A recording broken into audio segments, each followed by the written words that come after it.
La fe es puesta a prueba constantemente a través de la academia, las teorías, las ideologías, a través de la forma en que los ateos, cientistas e ideólogos presentan y articulan sus postulados, sus preguntas y sus cuestiones. Eso nos puede hacer dudar de la veracidad de la Biblia, de Jesucristo, su historicidad y también de la experiencia que tenemos de la fe. No podemos solo sustentar nuestra fe en la experiencia, desconectando nuestra razón, pero en ocasiones las circunstancias, lo que vemos alrededor, cómo nos vemos nosotros y lo que pensamos de Dios, hace que esa fe tambalee, que sintamos, que deslicemos. Eso es lo que siente el salmista Asaf en el número 73, el Salmo número 73. Este episodio cambiamos mucho la dinámica y a lo mejor quieras verlo como un devocional, como una enseñanza para fortalecer tu fe.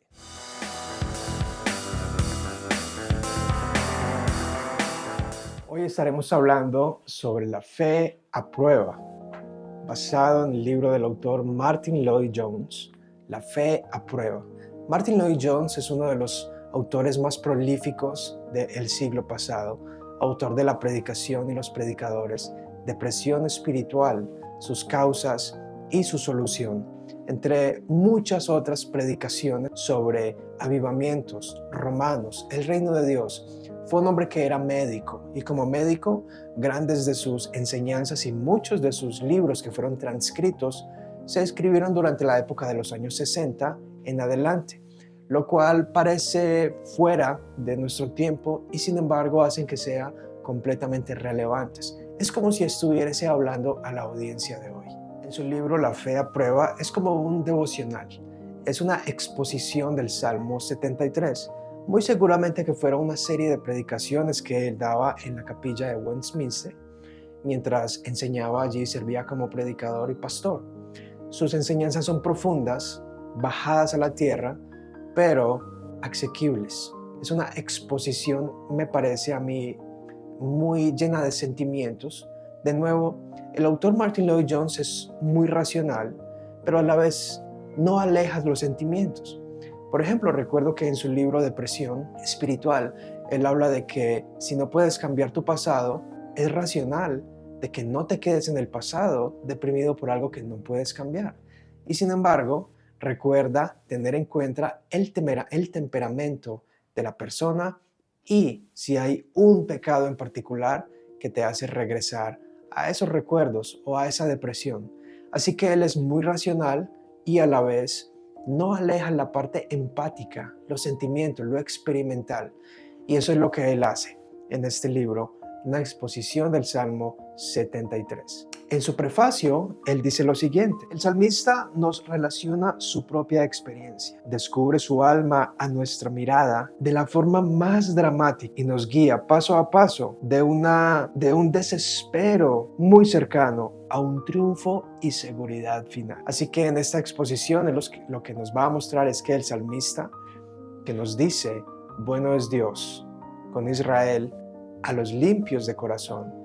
Y luego él empieza con ese triunfo, es decir, él va a empezar con esa conclusión de lo que la experiencia de su fe a prueba, cuando sintió que tambaleaba y casi se desliza, nos va a mostrar cuáles eran las lecciones de esa experimentación que él tuvo, de esa aventura que él tuvo cuando su fe fue puesta a prueba. Soy Anderson Ocampo y antes de continuar no olvides darle clic en suscribir, es absolutamente gratis, ya que la mayoría de los que ven mis videos infortunadamente no están suscritos. Recuerda escuchar en Spotify, Apple Podcasts, Amazon Music, en la plataforma de audio que tú prefieras. Comparte, comenta y bienvenido a este episodio de Cosmovisión. Ahora, es importante entonces nosotros entender el lugar donde está ubicado el Salmo número 73. Primero que todo, el autor es Asaf, otro salmista. Es decir, que el rey David no escribió todos los salmos, sino que los salmos son una colección de poemas, el Salterio, así se llama en el hebreo, en donde se dice que David escribió como mínimo los primeros 70 o 72 salmos. Y el Salmo 73 está ubicado estratégicamente. lo que es muy posible que los que organizaron y compilaron todos los salmos, a medida que se desarrolló el canon de la escritura, ubicaban cada salmo en el lugar según la época o dispensación, por así decirlo, donde el Espíritu Santo les guió a que le hablaría al pueblo en ese momento. Para resumir, los salmos son 50, son el libro más grande de toda la Biblia. Algunos reformadores como Lutero y Calvino han hecho comentarios increíbles sobre los salmos y por supuesto Spurgeon también. Algunos de ellos dicen que es la radiografía del alma. Me gusta mucho como Richard Pratt dice que mucha teología que nos lleve a conocer a Dios, pero que ignore el conocimiento humano, no es una teología en absoluto. Es decir, que el libro de los Salmos nos abre las emociones del alma. Nos habla mucho de lo que seres humanos, como tú y yo, experimentaron en diferentes épocas. Épocas de triunfo, de regocijo, también de crisis, de depresión, de enojo, de rabia, de sed de venganza. Sí, de sed de venganza. Las oraciones deprecatorias son una petición al cielo por venganza o por justicia. Es algo que tal vez conecte con la oración del Señor que dice, venga tu reino y su reino traerá justicia, que es diferente a orar misericordia por individuos en particular.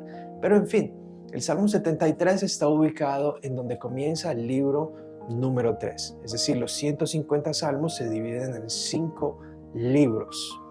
Algo que conecta con los 5 libros del Pentateuco.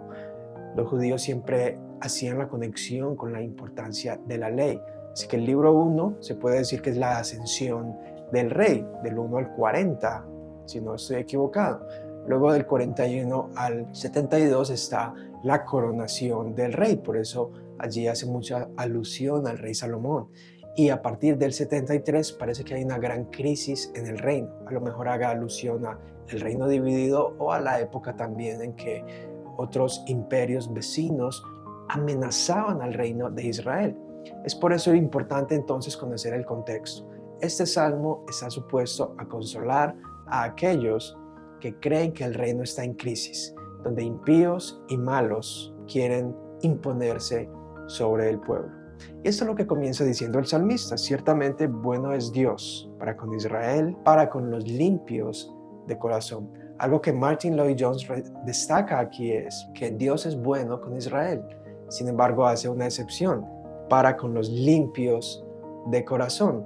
Y la expresión limpios de corazón tiene mucho que ver en el Antiguo Testamento, como quién subirá al monte del Señor. Los limpios de corazón, los que no han derramado sangre con sus manos. Así que aunque el pueblo de Israel era la nación elegida y está supuesta a llevar la gloria de Dios desde la tierra prometida al mundo, Dios es bueno con los limpios de corazón. Hay muchos del pueblo pactual que fueron condenados. Jamás tuvieron una fe genuina. Por tanto, los limpios de corazón hacen el foco de la lección que Asaf aprendió. Así que si este libro es el resultado de un sermón, una predicación de Lloyd-Jones, él lo divide de la siguiente manera. Primero, declarando el problema. Allí se enfoca en cuál es el problema. ¿Por qué está deprimido Asaf? ¿Por qué su fe está siendo puesta a prueba? 2. Obteniendo un lugar seguro. 3. La importancia del pensamiento espiritual. Esto me gusta muchísimo. 4. Enfrentando todos los hechos. 5. Comenzando a comprender. 6. Autoevaluación. 7. Alergia espiritual. Ese también me gusta muchísimo. 8. A pesar de todo. 9. La perseverancia final de los santos. 10. La roca de los siglos. 11. Una nueva resolución. En el capítulo 1, entonces, él nos habla de declarar el problema. Y él lo dice esencialmente de esta manera. Está bien estar en la escalera más abajo de la espiritualidad. Es decir, el autor pone el ser espiritual o estar en un estado de espiritualidad como una escalera. Y que en ocasiones estamos en el fondo, en el peldaño más abajo. Pero él dice, citando a 2 Corintios, que no está mal estar perplejo. Lo que sí está mal es sentirse destruido. Allí San Pablo dice, derribados, pero no destruidos. Es decir, que el autor muestra que es posible estar en un estado espiritual decaído y sentirse como derribado, sin embargo, no destruido. Y él hace allí una conexión con la tentación por medio de Satanás, es decir, hay una guerra espiritual. Y en ocasiones Satanás nos pone pensamientos que no son nuestros. Hace referencias a la Segunda Guerra Mundial y por supuesto porque él tuvo que vivir esa época. Pero él dice, ¿podemos nosotros afirmar como Asaf, es Dios bueno incluso cuando los impíos florecen? A pesar de la crueldad de un enemigo o la traición de un amigo, a pesar de lo que a usted le sucede, puede usted decir, Dios es siempre bueno, no hay excepción, no hay calificativos. Puedes decir eso porque si no lo dices, entonces eres culpable de pecado. Creo que es desafiante de que a pesar de las circunstancias, escasez económica tal vez, desánimo, soledad, aislamiento, ver que los malos prosperan, puede uno decir Dios es bueno en todo tiempo. Y según el autor, si no somos capaces de decir eso, entonces estamos pecando. Es mejor estar en el lugar más bajo de la escalera que en las profundidades. Este hombre comenzó en lo más bajo y desde allí comenzó a ascender. ¿Cómo lo hizo? Es lo que pregunta el autor y él nos da 3 claves para seguir el hilo de este salmo. Número 1, la perspectiva o entendimiento sobre Dios.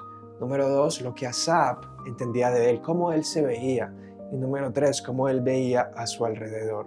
Y estos son los versículos claves, algunos de los versículos claves. Dice en el versículo 2, en cuanto a mí, casi se deslizaron mis pies.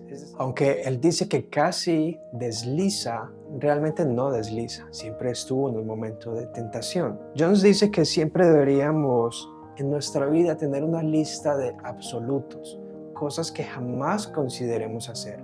Esto lo habla en la tentación cuando los pensamientos y dudas monopolizan nuestro enfoque.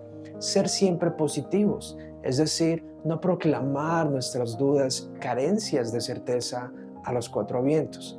Listar los hechos es muy importante con el objetivo de mantenerse en tierra firme y aunque se sienta a punto de deslizar, que así no sea. Una de las cosas que lo tenían tan perplejo era por qué los malos prosperan, por qué Dios permite que ellos opriman a algunos de sus hijos y a su pueblo elegido. Su pensamiento estaba lleno de perplejidad, de dudas. No tenía certeza, pero algunas cosas en su pensamiento lo obligaban a permanecer fiel en medio de las dudas. Esto es lo que dice Martin Lloyd-Jones.